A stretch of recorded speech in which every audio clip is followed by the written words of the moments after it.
My name is Adam, and I'm an alcoholic. Daily Reflections.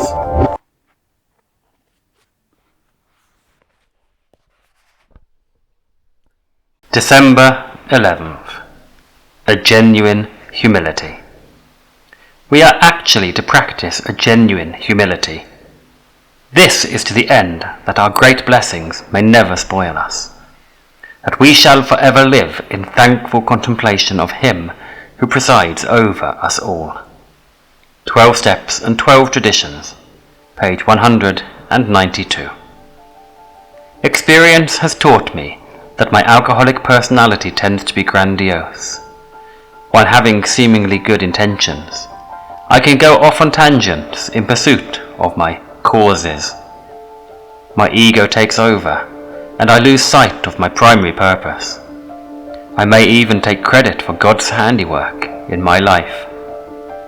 Such an overstated feeling of my own importance is dangerous to my sobriety, and could cause great harm to AA as a whole.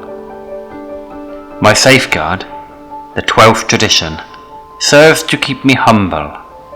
I realize, both as an individual and as a member of the fellowship, that I cannot boast of my accomplishments, and that God is doing for us what we could not do for ourselves.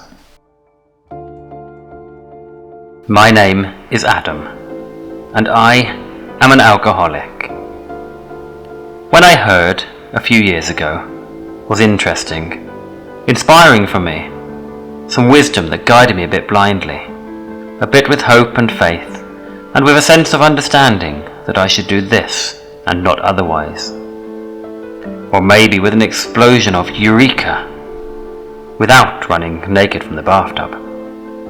Sometimes it's a bit like this, and sometimes it depends on... exactly on what. I thought I already knew, that I understood everything, and so on. It was just like that, and behind it there was a change in lifestyle, surroundings, profession, not to mention, of course, the absolute stopping of drinking, which was possible thanks to this. After some time, it turned out that it all worked, fortunately, like a well-chosen mattress for sleep. But I needed to change the bedding for fresh, because this world of mine opened new doors and windows with clean, fresh air. A new vision, a new understanding. I was already someone else. I was already sober, more and more every year. And I kept reading and listening to the same content. What is the point of that? Why do we read reflections throughout the year, and then for the next and subsequent years? Still the same, unchanged.